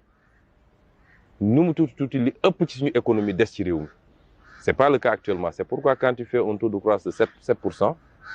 taux de croissance 7% pendant 10 ans, waroon na créer de la richesse nationale. Mais ça n'est pas le cas parce que 80% de ce taux de croissance-là est exfiltré du Sénégal. Yooyu il faut ñu tudd ko. Les codes, les différents codes. Code pétrolier bi nga xam ne ci la ñu sukkandiku pour vendanger suñu pétrole. Code minier bi. La réforme fiscale. Réew l'impôt ko yor. boo ko waxee ñu ne way dafa bëgg a déedéet réew yi ñuy naw ñun boo demee foofu la ñuy andi fii naan dimbal la wala dañu ko lebal seen waa dëkk ñoo ko joxe l'impôt ça ne tombe pas du ciel mais il faut réformer man j'ai toujours dit que la meilleure fiscalité l'impôt gi gën mooy l'impôt goo xam ne yàlla sax bi muy def asaka noonu la ko defee mooy l'impôt goo xam ne li ngay laaj nit ñi yem na attan nañ ko waaye na ñëpp joxe faible taux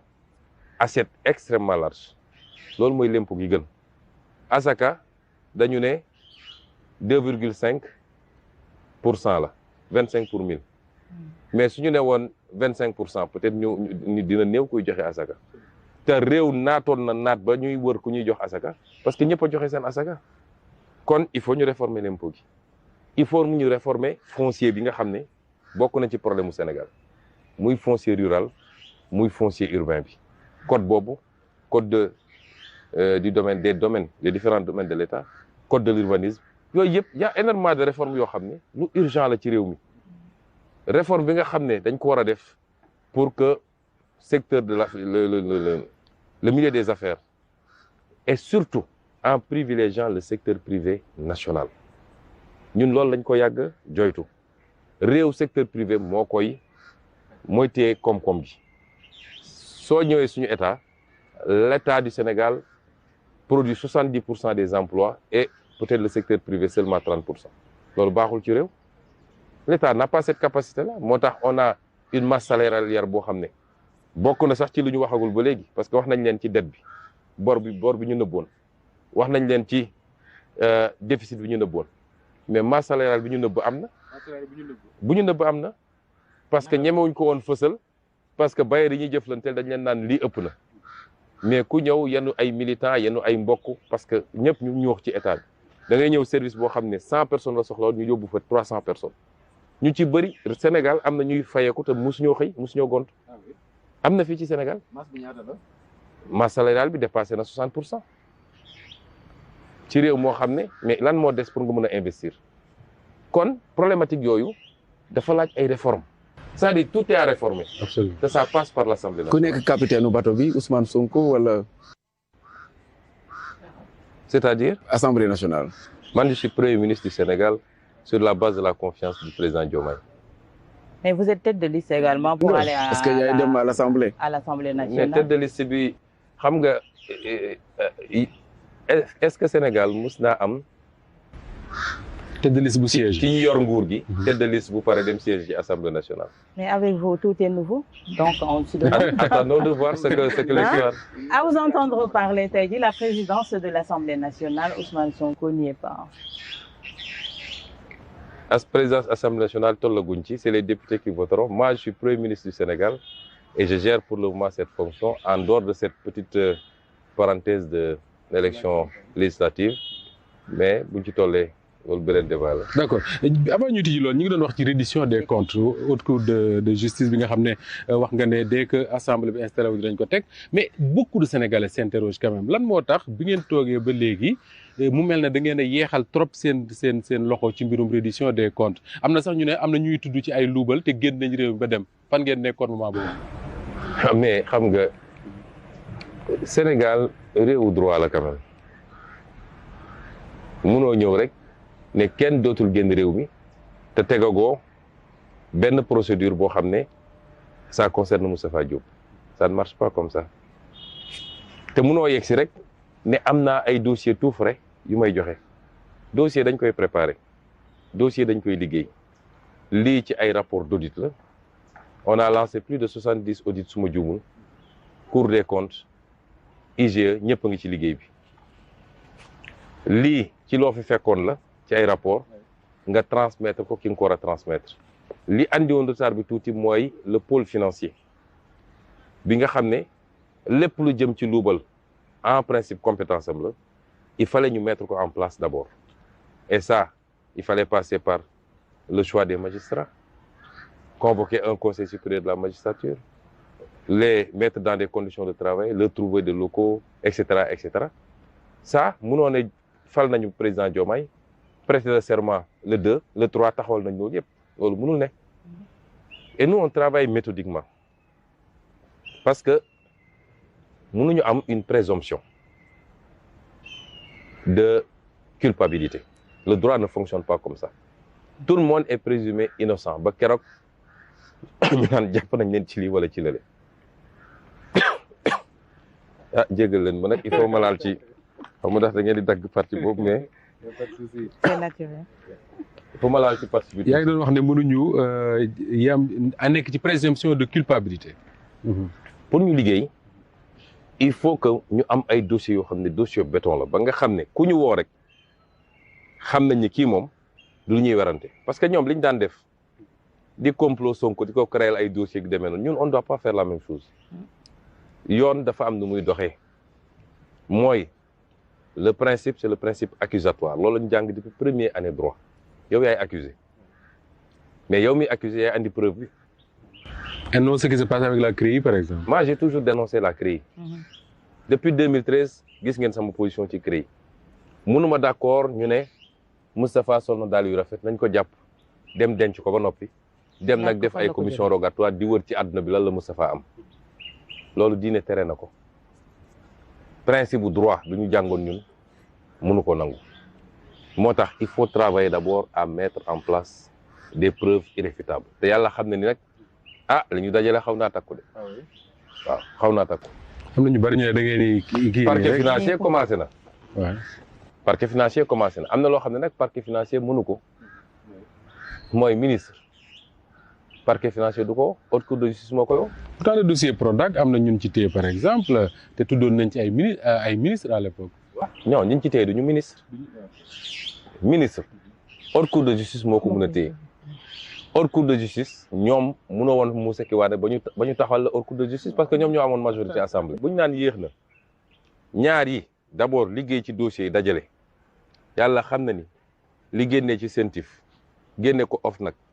ak les rapports d'étape yi commencé génn ci la ñu gis matière am na bu bëree bëri muy benn ñaareel bi am na ñoo xam ne Sénégal loi constitution moo ne président de la République ak ay ministre haute cour de justice rek moo leen mën a woo amuñu woon ko haute cour de justice bu ñu jóoree ci lii ba ñu am majorité confortable incha allah daañu taxawal haute cour de justice dès le premier jour ku ñu war a woo dinañ la woo. mën nañ woo l'ancien président. bu defee lu jaar ñu woo ko parce que loi moo ko wax du man constitution moo ko wax. D'accord. bu dee def na lu jar ñu woo ko mais dinañ ko wane ko sëñ bi lii yaa ko def. tey ci li ngeen jot xayma yëpp nga ne yaa matière soo doon quantifier ñaata ca koppar lay doon pour loo xamante ne askanu Sénégal moo ko moom benn bi ça a suscité un tollé également moo di 1000 milliards yi nga waxoon également on voudrait avoir des éclaircissements. waaw xam nga loolu bu ordre du corps commencé lu bëri dina leer parce que li ñu téye nañ ko man léeg-léeg damay wax benn affaire pare naa ci maa ngi ci leneen parce que man li may fonctionner fii Sénégal je ne subis pas de débat on ne m'impose pas de débat. C'est toi qui crée le débat. man parce que dama gëm ni dama nekk ci dëgg boo nekkee ci dëgg nag yow yaay leeral yaay impulser débat bàyyi leen ñoom ñu commenter haute cour de justice bu taxawee la ñuy wax te firnde am ci ay preuve am ci ay début de preuve am ci ay document am ci ay relevé am ci ak leneen ak leneen nit ñi dinañu xam ñaata milliards moo nekkoon ci bii kan moo jëloon lii loolu dina leer moo tax coow li jarul muy bëri. mais tey soo doon xayma rek jéemal ñu quantifier li nga xamante ne jot naa rëcc jot naa raw non mënu ma ko quantifier ndax xam nga lan la am na loo xam ne en nature la par exemple suuf si jafe na ma quantifier ko Cap Manuel bi mënu ma la ñaata lay jar peut-être ça fait 1 hectare wala je ne sais pas su ñu nee hectare bi 1 million 500 lay jar mun nga ne ça peut coûter tant de centaines de milliards ou de dizaines de milliards Rebeuss noonu ak yeneen soo jëlee immeuble yi ñu joxe fii am na ci yoo xam ne sax malheureusement joxe nañ ko ba nit ñi raser ko mais am na ñu ngeen récupérer quand même lépp la ñu récupérer amul buñ ci bàyyi jël ay immeuble xoolal fi gars yi doon jouer tennis fii ci corniche bi ñu jël ko jox ko ab étranger ba mu raser woon ba pare loolu ay milliards yi milliards la. ngeen récupérer waat ko. ah bien sûr lépp la ñuy récupérer parce que alalu Sénégal la te loi moo ne patrimoine bâti immeuble boo xam ne dañ ko tabax ba noppi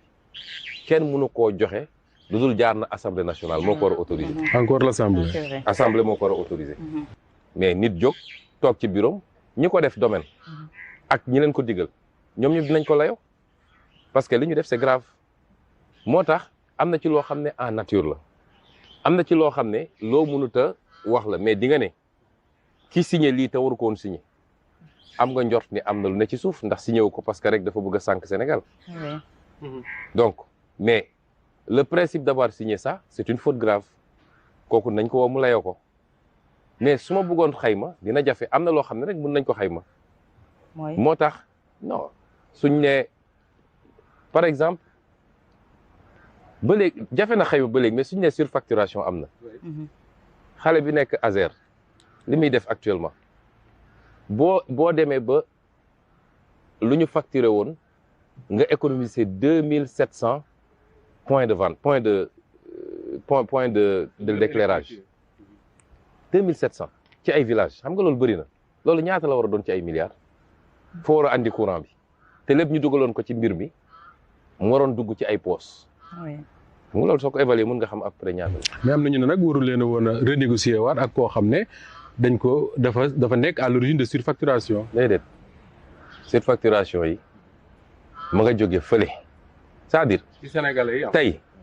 dafa jóge ci diggante. ki nga xam ne moo gagné marché bi ak ki mu sous-traité mais même su doon ki ñu fekk la mu gagné marché bi marché bi commencé na ba noppi marché yi commencé bëri na man dama lay woo nga ñëw may la lii ngeen waxante woon lii baaxul ci Sénégal changé naa ko wàññi naa ci lii demal nga liggéey. kon ku ci nu nga war a renégocier du nekk lu ñuy résilier ak yooyu mais da koy renégocier da ngeen koy procédure. su dee marché la. lu ñu mën a par exemple tey suñu gaz bi. mais doo jóg ne dàq naa BP et man su ma defee samay évaluation ba gis ni li ñu ne moom la ñu investir ci phase développement bi dañ ko doubler te amul justification ma gis ni à la base ni ñu joxoon affaire bi Timis moom mu jox ko Cosmos jox ko BP baaxul te ma bindoon ko sama livre ak yeneen su ma ko dajalee yëpp dama leen di woon ne leen kaay la ñu toog ci table bi. mais daam ñaari dossiers yoo xam dañuy dégg opposition bi. dama wax rek dama naan kaay ñu toog ci table bi ñun renégociation la ñu mu xam nga neewuñu résiliation. parce que nit ñi dafa mel ni tubaab dégguñu ko. renégocier ki nga fi fekk ngay renégocier la ñun on n'a jamais dit on résilie ki nga fi fekk nga xayma li mu def nga ne lii baaxul dama ko naan kaay ñu waxtaanaat ma jël ci li nga xam ne intérêt Sénégal la est-ce que mos nañu wax ñun dañuy résilier contrat yi est-ce que mos nañu wax dañuy nationaliser li ma bind yëpp ci samay téere li ma wax yëpp ci samay conférence mooy on va renégocier donc suñu toogoon ba gis ni pétrole bi gaz bi or ba nekk fële la ñu négocié woon baaxul ñu xayma ba gis ni lii la ci Sénégal di ñàkk te am base bu ñu renégocier parce que renégociation lu jafe la les contrats sont bétonnés dafa am lu ñuy wax les clauses de stabilisation ba tax bu problème amee ñoom chambre arbitrale bi nekk Paris la ñuy dem loolu la ñu bind ci contrat yi mais jafe na tekkiwul ni mënuñu koo def bu loolu dajee dama lay woo ñu toog may la sëñ bi man de gënalu ma ñu egg fenn fi mais nañu waxtaanaat parce que yow li nga ci am dafa ëpp te lii alalu Sénégal la dama bëgg nga bàyyi lii ak lii mu dellu si ci réew mi noonu la ñu mus a wax ñun te noonu lañ koy doxalee. ak Azer dañu gis nga jël Jean-Michel yëkkati ko biñ ñëwee Dakar Arena setal ko buñ ko mën a waxee noonu au même moment mu am ñu fi nekkoon yaa ngi wax que ni justice dina ci def liggéeyam est-ce que loolu du ko gàkkal bu fekkente ne le premier ministre lui-même mooy défendre un DG boo xam ne opposition bi chaque jour xam naa ne certainement yaa ngi koy dégg ñaari dossiers yooyu dañ koy rappeler waat tout le temps même l'ancien chef de l'État Macky Sall ñu war na ci. opposition bi dañuy waxtu rek ils sont de mauvaise foi dama lay wax leen ab ministre wala ab directeur général bu def naka sudul noonu à 8h. à 8h30 tu n'es plus ministre loolu dafa bëgg mu leer Cheikh Tidiane Dièye bu defoon lu ne fang ministère de l'urbanisme ministère de l'hydraulique il serait plus ministre à ce jour-là ñun dañuy dajale lépp teg dossier boobu la fa xew xam nañ ko mënoon na bañ a yegg si fii su doon relever nañ ki ñuy relever mu dem toog coow li yem foofu mais ni ñu doxalee dossier bi moo ko yóbbu justice te damay ragal ni nag bu ñu demee justice fa yooxu di jógee du fañ ko foogee mais ñun sous notre gouvernance ministre bu def naka sudul noonu à 8h à 8h30 tu ne seras pas ministre te loolu du sama wax waxu président Bassirou Diomaye la te xam naa ni bis bu ne ma ngay saytu bis bu ne interpellé na ma plusieurs reprises ci ay dossiers yoo xam ne ay rumeur la mais amuñu ci preuve ne est-ce que foogoon ni lii am na est-ce que ma ne ko nit ñi dañoo bëri wax rek mais nañu fexe ba am preuve parce que lu fi defu nag tôt ou tard dina feeñ. gis nañu nga taxawloon na benn kuréel boo xamante ne y avait des juristes y avait des universitaires c'était par rapport ak renégociation contrat yi tey jii. fan lañ ci toll et il y a combien également de dossiers yoo xamante ne tey jii le Sénégal s'est senti lésé ba tey mu remettre ko sur la table su weesoo yi nga fi jot a cité. non dossiers yi bëri na. c'est-à-dire quand on a parlé de ça ñëpp dañoo jël seen mbir def ko ci focus ko ci affaire pétrole. gaz ak ñoom seen. les contrats sur les infrastructures les contrats de concession mooy concession aéroportuaire concession portuaire concession de ceci contrat yi dafa bëri benn peeru bëri boo xam ne les grands travaux yi ngay gis lépp ba ci li xewoon ci terre bi te ma waxoon ci assemblée nationale BRT ak leneen tous les contrats seront passés en rouge fu ñu ci détecter des manquements graves lañ ci war a def nañ ko def et la commission travaille démb rek ñu ngi woon réunion à la primature la commission est en train de travailler méthodiquement génne woon naa nag ay dossiers yoo xam ne jàpp naa ni mooy des dossiers prioritaires ne leen liggéey leen ci rapidement mais gëm naa ni durant les 5 ans la commission va travailler et peut-être même au-delà. D'accord, Moustapha, on avance un peu. waxtu wi daanaka léegi mu jeex wala jeex na sax dama bëggoon ñu ñëwaat ci le référentiel vision Sénégal 2050 une préoccupation mooy cette jeunesse sénégalaise ñu bari bi ngeen koy doog a teg dañ ne leen ñi ngeen fi faloon kat nee nañ leen ngeen xaar ba 2050 expliquer ngeen phasage beeg ni ngeen ko waxee yëpp mais la place de la jeunesse quand je dis la place mooy non pas lu ñuy xaar ci ñoom mais ñoom lan la ñu war a def cette jeunesse sénégalaise-là, justement pour accompagner cette vision Sénégal 2050. xam nga problème Sénégal mooy jusqu'à présent ñi ñu doon jiite dañ doon gérer par rapport à la prochaine élection et non pas par rapport à la prochaine génération réew boo ko bëggee defar da ngay liggéey par rapport à la prochaine génération bu dee fal nañ rek nga toog naan wéy dans 4 ans dans 5 ans élection la il faut ma gaawal. oui am résultat. lii ñu problème yi ñu am yëpp looloo ko jóg parce que ki fi jóge yàkkamti woon ñu ne génne na ay immeuble Diamniadio tabax na stade sangam def na terre def na lii moo ñu andil surfacturation yi moo ñu andil bor bi loolu rek la moo ñu andil déficit bii ñu fi fekk ñun li ñuy wax jeunes yi mooy li ñuy liggéey pour ñoom la du pour ñun. te lay tabax développement kër sax mënoo ko tabax ci benn weer waxuma laa réew lëmm développement dañ koy tabax su ñu nee vision 2050 dañu ne gouverner c'est prévoir il faut avoir de l'ambition sur le moyen terme 25 ans c'est le moyen terme c'est pas le long terme ñu ne donc ci 25 ans yooyu dans 25 ans fi la ñu bëgg a yóbbu Sénégal mais ci 1 an yi fan la ñu bëgg a yóbbu Sénégal 2 ans yi fan lañ ko bëgg a yóbbu 5 ans yi fan lañ ko bëgg a yóbbu loolu yëpp moo tax mu am le plan d'action quinquennal nga xam ne day am déclinaison budgétaire chaque année am le master plan décennal 2024 2034 am la vision 2050 loolu musul am ci Sénégal kon liggéey boobu jeunes yi ñoo ko rapporté en fait c'est tous les Sénégalais ñoo ko rapporté mais jeunes yi dañ ci am place bu am solo. moo tax chaque fois soo seetee su ma waxtaan ak ñoom dama leen ne yéen bëgg leen liggéey rek nee leen ñu bëgg nañu liggéey te bu leen xeeb benn xeetu liggéey parce que àdduna xëyul sotti ci benn fan. démb nee naa Grand Yoff jeune Grand Yoff est-ce que yéen pare ngeen dugg ci àll bi dem nekk ay béykat. par exemple.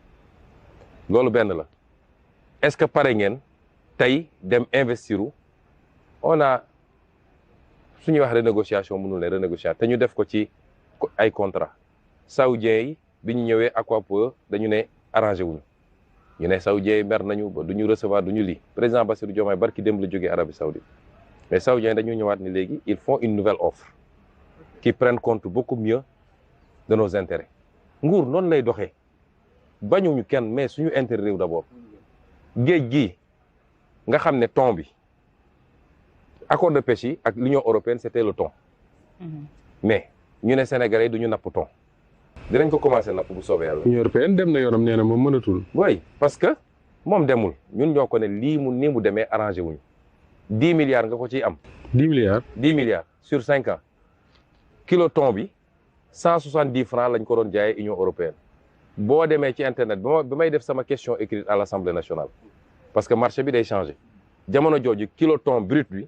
boo ko débarqué Europe 10 500 lay jar ñun ñu leen kon jaayee 170 francs foog nga ne loolu jaadu na ñu ne leen lii arrangé wuñu ñu ne kon ñoom et cetera commencé bu ñu andil ay problème waaye d'ailleurs bu ne respectez pas les normes xam nga tubaab rek ni ñu mel dinañu secteur privé Sénégal bi dañu bëgg ñoom ñu investir dans le secteur ut ay chalutiers yoo xam ne thon la ñuy napp thon bi ñu nappee ko fii parce que nous avons énormément de potentiel am na benn borom xam-xam boo xam ci loolu la màcc nee na ma thon bi buy jóge ci ndox mu sedd mi di dem ci ndox mu tàng bi pour reproduire buy egg si hauteuru Mauritanie ak Sénégal lay atteindre la bonne taille bu jógee ci ndox mu tàng mi di dellu à peu près même chose mais ñun dañoo soxla suñu thon boobu dama bëgg secteur privé bi ku doon def sax mbay wala nga doon def nga nekk ci BTP bi tey géej gi ay milliards yu nelaw la nañ ko nappal suñu bopp andi taxawal ay industries yu transformé fii ci Sénégal ñu dugal ko fii ci ay pot ay boîte de conserve exporté ko fu ñu doon am 1000 10 000 lañ ciy am. parce que préalable bi mooy industrialisation boobu on peut bien pêcher suñu ressources yu nekk si géej gi mais tey jii fi nga xamante ne fan lañ koy soppantee meññeef également ça pose problème au Sénégal tey jii. mais c'est pourquoi ñu am un plan industriel c'est-à-dire ñi fi nekkoon lan lañ fi tabax nañ fi stade bu rafet ñu ne on a un stade comme Stade de France. tabax nañ fay autoroute yoo xam ne ça ne mène à aucun pôle de production réel tabax nañ fay immeuble à Diamniadio mais ana économie ana mbay mi qu'est-ce qu'on produit? Rentabilité. On est autosuffisant en aucune production. Oui. Ana càmm gi ana napp gi ana industrie c'est ça une économie ñun nag suñu priorité mooy tabax industrie d'abord. Et secteur privé bi gagner de gros marchés de fourniture de biens et services gagner de gros marchés de construction de bâtiments baax na waaye am na lu ko gën on veut que les gens investissent dans l'industrie dans la transformation et c'est pourquoi le secteur énergétique est l'un des secteurs clés du programme parce que soo mënul produire de l'énergie à un coût et à une qualité non abordable tu ne feras jamais de l'industrie c'est pourquoi ñun bi ñu ñëwee dañu ne suñu gaz gi bëgguñu ñu liquéfier gaz bi yëpp dugal ci ay tanker mu dem on veut faire un pipeline à la dimension bu ñu bëgg ñoom 33 MFCCF lañu signé la ñu bëggoon ñun dañ ko bëgg yóbbu 300 ba nga xam ne on aura des centrales sur dans tout le Sénégal qui fonctionnent ñenn ñi à l'énergie renouvelable mais ça va être difficile que tu fasses plus de 40% d'énergie renouvelable. kañ la ñu war a commencer gis ces industries là ñu ngi doon annoncer Matam entre autres tey pour wax ñu rek ci rapidement. mais ñu ngi ciy liggéey Matam on est avancé on a des partenaires l'office chérifien du Maroc a fait des offres intéressantes. ah oui ñeneen ak ñeneen ñu ngi ciy liggéey parce que dans tous les cas l'exploitation du phosphate de Matam sera totalement différente de ce qu'on a fait avec ICS et même ICS il va falloir ñu waxtaanaat ci boobu bokk na ci mais exploitation Matam bi di ngeen gis lu muy jur ci Sénégal li muy jur ci Matam mais pour terminer je dis thon boobu tey ñun dañ ko soxla fii Union européenne su bëggee dem ça c'est leur droit mais la ñu def ci napp bi li ci ëpp solo kenn musul publier la liste des navires qui pêchent au Sénégal ñoo ko njëkk a def peut-être jamono Senghor je ne sais pas wala jamono Diouf mais les acteurs yàgg nañ ko demander biñ ko defee ba léegi il y a une 50aine de bateaux chinois ñoom ñoo doon piller dëgg-dëgg géej gi mais mënatuñu napp parce que dañ ne lii mooy les listes navires yi ñu autorisé kon ñu ngi def liggéey boo xam ne kenn mësu koo def ci Sénégal te résultat yi dina feeñ mais méthodiquement loolu laa wax jeunes yi il faut s'engager dans un projet ñu xool les actes qu'on pose au jour le jour ñu ànd ceeg patience mais ñoom seen bopp ñu nangu liggéey ñeme liggéey parce que liggéey bi ngay defi Europe mën nga koo def fii loolu c'est extrêmement important c'est comme le débat qu'on pose ci étranger ou ceci et cetera débat boobu nañ ko bàyyi du waxu kii la c'est-à-dire réew mi problème mu mbay la ñu am càmm ak suñu industrie extractive yeeg nangam amuñu problème boobu. c'est l'essentiel. te boo bëggee reprocher ni solo fa ngay et cetera donc il faut pas qu'on se trompe de combat réew mi am na yoon carte de séjour mi ngi suñu loi y a que la zone CEDEAO bi ñu bokk ak ñeneen mu amul carte de séjour te boobu ñun wax nañ ni dinañu am un mécanisme assez léger mais d'identification mais am na ba noppi parce que passeport carte d'identité CEDEAO boo dee burkinabé bu ñu xoolee sa carte d'identité CEDEAO dañu xam ne burkinabé nga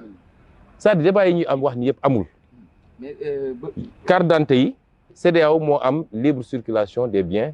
et des personnes muy une bonne chose parce que nous sommes des panafricains gis nga àdduna bi c'est les grands regroupements pourquoi l'Europe aujourd'hui se sent très faible pourquoi l'Amérique est très forte pourquoi la Chine est très forte l'Amérique c'est 9 800 000 km² pour presque 300 millions d'habitants la Chine c'est 9 600 000 km² pour 1 400 000 habitants l'Inde c'est à peu près 3 millions et quelques de kilomètres carrés pour 1 400 000 habitants il faut ngeen ni ñun suñu réew yi ay 18 millions d'habitants sur 196 000 km², on ne sera jamais des puissances. Il faut que ñu liggéey à li nga xam ne tubaab bi moo ko tas créer fi ay frontières même suñu mënul génne frontières yooyu nañu fexe ba ñooñ ñu bokk ay espace ba am un marché commun mutualiser suñuy richesse loolu mooy joxe ñu mun a jëm kaw ba mun a compter dans le concert des nations. Mais ku leen bëgg a gëmloo yenn kii da leen di dugal ci débat yoo xam ne amul solo. benn question rek ñu suñ ma ko mënee may mooy ci côté économie ndax dama gis ci référentiel Sénégal 2050 ñu def plus de 18 000 milliards de francs CFA yoo xam ne moom lañ soxla diggante 2024 ak 2029 muy première phase u projet bi au même moment gis nañu waa FMI seen i décaissement ñoom nee nañ téye nañ ko ba fii ak juin 2025 lañ wax. am na ay projets yu bëree bëri yoo xam ne aussi arrêté woon nañ ko muy ci wàllum suuf seeg yooyu noonu côté économie ak yu bëri ci wàllum koom est-ce que tey ban gymnastique ngir mën a def ba nga xam ne réew mi dina doon réew mu neex mais yaa ngi wax ñi ngi wax 2050 mais xëy na nit ñi aussi soxla nañ avant boobu noonu ñu mën a kii budget bi fan ngeen koy jëlee aussi. man li ma wax mooy gëw ma ni développement réew day jógee FMI wala Banque mondiale wala keneen ak keneen. C'est des partenaires importants. Et ils sont importants parce que defuñu li ñu war a def parce que réew muy dox normalement le FMI n'est prêteur qu'en dernier ressort réew muy dox normalement c'est sur les marchés que tu dois chercher ton complément de financement 18 milliards yooyu la ca ëpp fii lay jógee suñu budget dañu ne complément bi on a besoin d'un petit complément te complément boobu 70% yi ñu ngi koy xaaree secteur privé 30% yi ci état bi boo demee PSE c'était le contraire loolu wane na ñun dañoo jox importance secteur privé mais réew muy dox normalement doo xëy suba rek ne maa ngi dem FMI da ngay dem ba mënatoo feneen crédibilité bi réew mi di am moo tax marché yi mën laa wóolu loo soxla ñu jox la ko moo tax ñun ñu def cet exercice de vérité mënoon nañu nekk fii di nëpp-nëppal mais réew li président Diomaye wax du ma commencer sama mandat ci fen du ma ko doxal ci fen du ma ko yeggali ci fen nu mu métti nañu wax sénégalais yi lii mooy dëgg nañu wax suñu partenaire lii mooy dëgg te partenaires yëpp rafetlu nañ ko amul kenn ku ñu critiquer ci loolu au contraire ils ont dit qu'ils saluent l'exercice de volonté de vérité et ils vont accompagner. Après bu dee sénégalais yi lii ma wax ñëpp ci programme ak ci vision convaincre na leen c'est les sénégalais qui doivent porter le projet bu ci njëkk mooy bu ñu defee réforme ñu war a def ba pare sénégalais yi nañu fay l'impôt la ngay xaar mu jóge ci biti njëkkal góorgóorlu ci sa bopp muy benn. bu ñu ubbee ne léegi dañuy lancer ay patriot bond balaa ngay dem ut ay euro bond ak nangam 1000 milliards 1500 milliards yi waa diaspora di transférer su ñu ne woon 500 milliards yi wala 700 milliards yi dugal nañ ko ci ay patriot bond pour financer des projets précis. Oui. Comme niñ koy defee avec les sukuk xam nga sukuk c'est un instrument de financement islamique mais da nga koy def ci benn infrastructure boo xam ne moom ci boppam day générer. loolu bokk na ci loo xam ne mën na nekk. Ensuite FMI bu ñëwul ñun am nañu beaucoup d'autres leviers de diversification yoo xam ne dama ko wax fii ministère des finances liggéey na ci ñeneen ak ñeneen gis nga àdduna bi léegi c'est un monde ouvert. tey bu Europe bëggul ñëw Chine bëgg naa ñëw bu Chine bëggul ñëw Turquie bëgg ñëw l'essentiel mooy bu la kenn noggatu lu waay di def rek na ci gis intérêt nga gis sa intérêt dañu ne win-win gagnant-gagnant moo tax ñun amuñu problème partenaire ñun bu ñu toogee ba léegi nit bàyyeeku na fu ne ñëw man recevoir naa président Diomaye recevoir na ñun ñoo leen ne bàyyi leen ñu terminer phase bi ñu nekk nii et puis on va voir comment gérer ku bëgg a liggéey Sénégal réew mi am na stabilité bu ñu kenn wax ni amuñu am nañu stabilité lu ñàkk ci fu bëri am nañu ay ressources naturelles yoo xam ne néew na ku ko am la ñu am ci ressources naturelles France amu ko am nañu une population bu bëgg a liggéey ndaw ñii di jël gaal ne dañuy dem bëgg a liggéey moo tax kon bëgg nañu liggéey les Sénégalais ils ont besoin juste d'un leadership politique boo xam ne dina def li mu war a def accompagner leen am nañu les élites intellectuelles qu'il faut foo dem ci Sénégal ci àdduna dans les secteurs les plus pointus tu trouveras des Sénégalais qui font le travail là-bas. Et c'est pourquoi on va lancer l'opération Retour au Bercail, pour que ces Sénégalais viennent servir le pays. On a tous les atouts. Li ci des mooy gëm suñu bopp ak nangu liggéey ànd ceeg patience toog muy dox amul fenn. Mais Abdoulaye Wade l'avait essayé hein et ça n'a pas marché. Retour au Bercail. xam nga man du ma ne fii di wax waxu Abdoulaye Wade pour man Abdoulaye Wade jox nañ ko chance am def na li mu mën. la ca baax ak lu ci bon man dépassé naa foofu. Mais on fera mieux. Inch'Allah. Beaucoup mieux. Erreur yi mu def duñ ko def bu soobee yàlla. Inch'Allah. Inch'Allah. Merci beaucoup le président Ousmane Sonko, président du parti PASTEF, tête de liste du parti PASTEF également pour ces législatives du 17 novembre 2024. 17 novembre 2024 dimanche bii di ñëw bu soobee suñu borom yàlla nañu fi suñu borom yóbbu ak jàmm ak salaam lépp ànd ak dal ñuy jaajëfal bu baax ñuy jàppandal ci émission bi ba mu taxaw ñu yaakaar ne répondre nañu à l'attente également des Sénégalais Charles René Fall, Pape Gora Gueye ñu koy jaajëfal Moustapha Diop, Issa Tine également, Diop Biré Kokoyak, mais Fadilou Keita, le directeur de campagne. Un grand merci à lui, à toute l'équipe également de campagne. Vous, fidèles de Walfadjri, bien à vous.